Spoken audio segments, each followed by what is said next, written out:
जय जय रघुवीर समर्थ. माझ्या या जय जय रघुवीर समर्थ या चॅनलवर तुम्हा सर्वांचे स्वागत. आपण या जे रविवारी रोज दासबोध दर रविवारी आपण दासबोधाचे वाचन करत असतो. आपला दशक पहिला समास चौथा सद्गुरुस्तवन या समासाचे वाचन चालू आहे. यामधील पहिले 1 ते 12 ओव्यांचे वाचन आपण केलेले आहे. आज आपण 13 पासून तर पुढे 31 पर्यंत या ओव्यांचे वाचन करणार आहोत. सद्गुरू स्तवन म्हणजे स्तुती, सद्गुरूची स्तुती. या समासामध्ये रामदास स्वामींनी सद्गुरूला कोणत्याही प्रकारची उपमा लागू करू शकत नाही, एवढा सद्गुरू श्रेष्ठ आहे असं सांगितलेलं आहे. मग तो पर्वताची उपमा दिली तरी लागू पडत नाही, समुद्राची दिली तरी लागू पडत नाही, चिंतामणीची दिली तरी लागू पडत नाही, कल्पवृक्षाची दिली तरी सद्गुरूला कोणत्याही प्रकारची उपमा लागू पडत नाही. पाहूया आपण 13 ते 31 ओव्यांचं वाचन. का सरिता गंगेसी मिळाली, मिळणी होता गंगा झाली. मग जरी वेगळी केली तरी होणार नाही सर्वथा. परी ते सरिता मिळणी मागे, वाहळ माली जेत जगे. तैसा नव्हे शिष्य वेगे, स्वामीच होय. परीस आपणा ऐसे करीना, सुवर्ण लोहो पालटेना. उपदेश करी बहुत जना, अंकित सद्गुरूचा. शिष्यास गुरुत्व प्राप्त होय, सुवर्णे सुवर्ण करिता नाही. म्हणून उपमा न सांगे, सद्गुरूची परिसाची. उपमे द्यावा सागर, तरी तो अत्यंतची क्षार. अथवा म्हणो क्षीरसागर, तरी तो नासेल कल्पांती. उपमे द्यावा जरी मेरू, तरी तो जड पाषाण कठोरू. तैसा नव्हे की सद्गुरू, कोमळ दिनांचा. उपमे म्हणो गगन, तरी गगना परीस ते निर्गुण. या कारणे दृष्टांत क्षीण, सद्गुरूस गगनाचा. धीरपणे उपमो जगती, तरी हेही खचेल कल्पांती. म्हणून धीरत्वास दृष्टांती, हीन वसुंधरा. आता उपमावा गभस्ती, तरी गभस्तीचा प्रकाश किती. शास्त्रे मर्यादा बोलती, सद्गुरू अमर्याद. म्हणून उपमे उणा दिनकर, सद्गुरू ज्ञान प्रकाश थोर. आता उपमावा फणीवर, तरी तोही भारवाही. आता उपमे द्यावे जळ, तरी ते काळांतरी आटेल सकळ. सद्गुरू स्वरूप ते निश्चळ, जाणार नाही. सद्गुरूशी उपमावे अमृत, तरी अमर धरिती मृत्यूपंथ. सद्गुरू कृपा यथार्थ अमर करी. सद्गुरूशी म्हणावे कल्पतो, तरी हा कल्पनेतीत विचार. कल्पवृक्षाचा अंगीकारू कोण करी. चिंता मात्र नाही मनी, कोण पुसे चिंतामणी. कामधेनूची दुभणी, निकामासी न लगती. सद्गुरू म्हणो लक्ष्मीवंत, तरी ते लक्ष्मी नाशिवंत. ज्याचे द्वारी असे तिथस्थ मोक्ष लक्ष्मी. स्वर्गलोक इंद्र संपत्ती, हे काळांतरी विटंबती. सद्गुरू कृपेची प्राप्ती, काळांतरी चळेना. हरिहर ब्रह्मादिक, नाश पावती सकळिक. सर्वदा अविनाश एक, सद्गुरुपद. तयासी उपमा काय द्यावी, नाशिवंत सृष्टी अभावी. पंचभूती कवठा ठेवी, न चले येथे. म्हणून सद्गुरू वर्णवेना, हे गे हेची माझी वर्णना. अंतरस्थितीची आपुणा, अंतर्निष्ठ जाणती.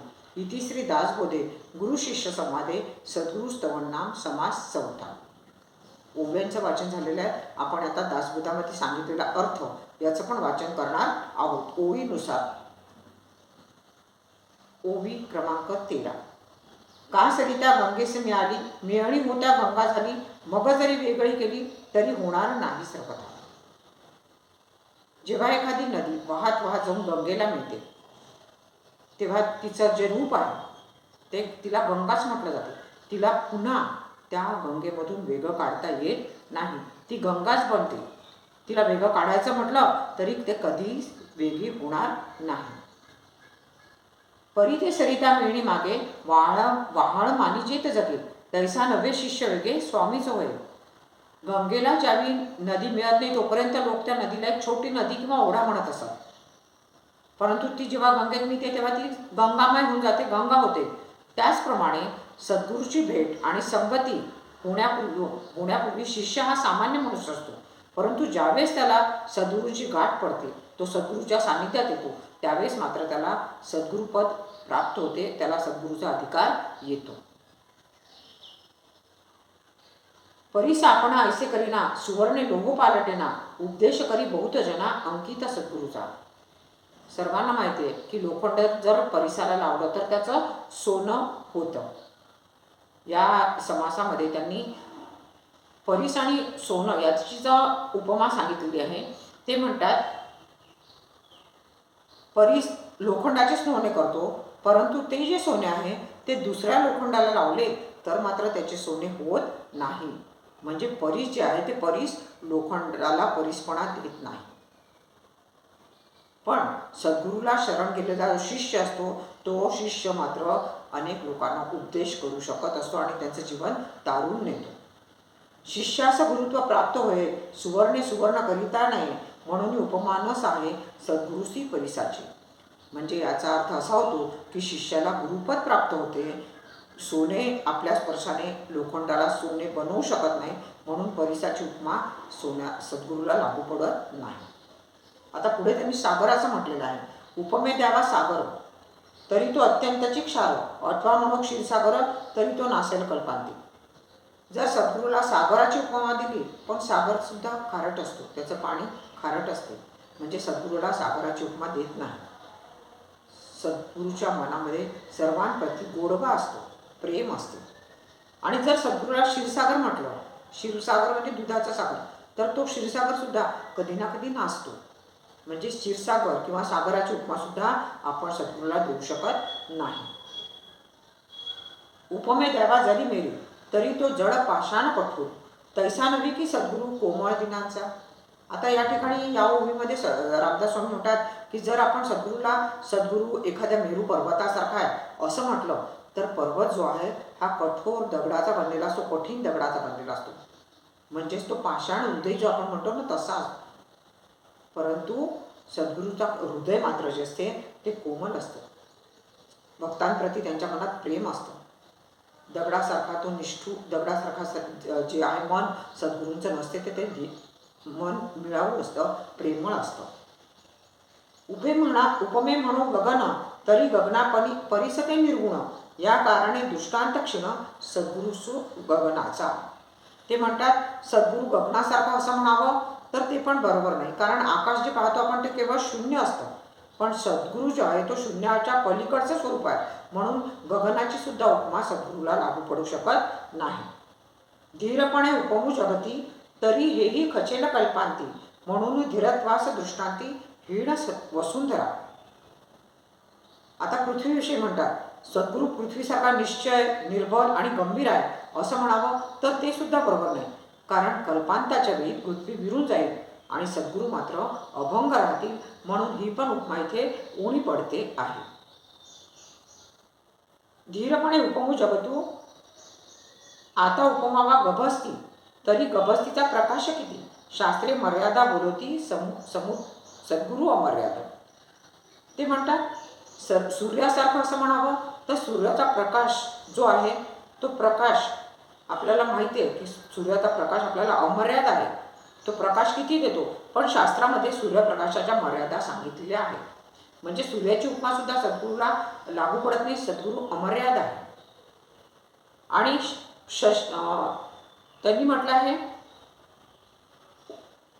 फणीवर म्हणजे नागाची शेषाची उपमा, तर ती सुद्धा लागू पडत नाही, कारण तो डोक्यावर ओझे वाहतो, म्हणून फणीवर आहे याची सुद्धा उपमा लागू पडत नाही.